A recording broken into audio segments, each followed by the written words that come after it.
Meaning of Gatorade.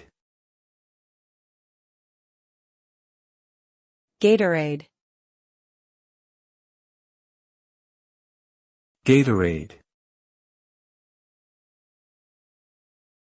Gatorade.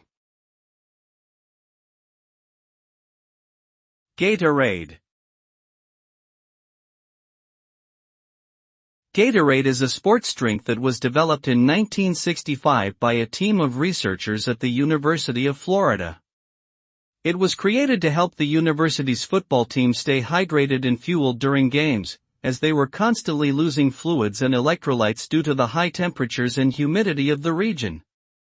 The name Gatorade is a combination of the words gator, short for alligator, the university's mascot, and ade, short for adept, meaning skilled or proficient. Today, Gatorade is a popular sports drink brand that is marketed worldwide.